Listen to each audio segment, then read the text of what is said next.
personnes essayaient de faire des comparaisons. C'est pas facile, hein. Jusqu'à des gens disent que non, pourquoi on a laissé Kimi, il faut aller prendre temps. Les amis, numéro 1, Kimi n'a pas fait de demande pour dire que je vais être ambassadrice de la Coupe d'Afrique des Nations. Elle ne sait même pas ce que ça veut dire. La petite est concentrée sur ses palettes. Elle est en train de vendre ses choses. Tranquillement, tranquille. Elle a la meilleure communauté. Ce n'est pas un débat. Soit il voit des gens qui parlent autant. Frère, moi, mais je suis son papa. La communauté de ma fille est 2 fois plus puissante que moi, ma communauté. Moi, ma communauté, ce sont des fidèles. Méchants qu'ils sont, sorciers même qu'ils sont. Lorsqu'ils ont des problèmes, alors papa, j'ai un problème plus pour moi. Quand Dieu les bénit, oh, ma conscience, c'est un faux pasteur. Non, mais c'est un comportement bipolaire qui les fatigue.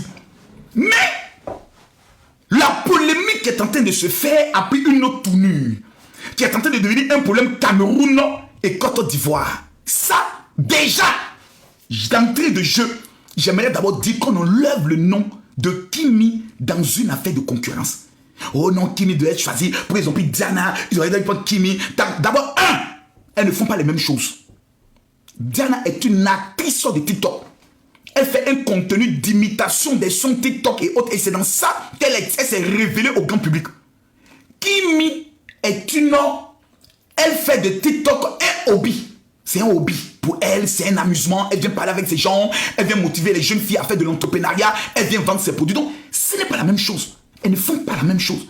Si on veut comparer Diana Bouli, on la compare à Sarah Messang. Parce que Sarah Messang aussi fait les TikTok, où elle fait les imitations et autres. Et elle encore, elle approfondit pour faire encore, comme on appelle ça, de la comédie par des collages de vidéos, etc. etc. Ça, c'est une catégorie.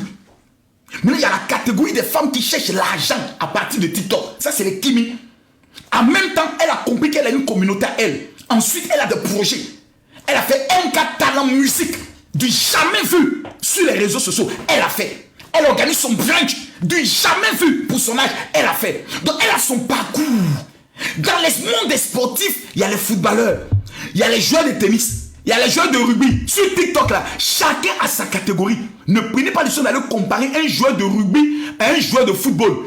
Diana Bouli est la meilleure TikTokeuse en matière d'imitation, prestige, où on change de tenue, on fait. Je sais, la meilleure. Elle a le don en matière de danse. Elle a quelque chose d'inné en elle. Si elle ne perd pas son temps dans les choses de Mbrakata, les choses de Mbrakata à gauche, à droite, là, on la reconnaît comme un talent pur.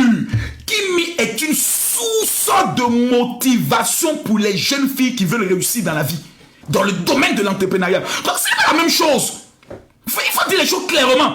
Donc, quand je vois des gens qui essaient de faire des comparaisons, oh non, ne fais pas des comparaisons. L'autre, c'est la meilleure actrice. C'est une actrice puissante. Kimi est une chef d'entreprise qui motive les jeunes filles, qui soutient les veuves et les orphelins et qui essaie de mettre en exemple le talent des autres. C'est pas la même chose. Donc arrêtez vos comparaisons, bande de cons, pour créer à tout le monde des divisions, pour essayer de créer des problèmes et autres. Ça, stop. Et puis du numéro 2, numéro 3, elles n'ont pas le même âge. Elles ne sont pas de la même promotion. L'autre n'a que 19 ans, l'autre je ne connais pas son âge. Donc de grâce, pardonnez. Diana est venue en Côte d'Ivoire, on l'a accueilli. On l'a donné le nom de Koulibaly.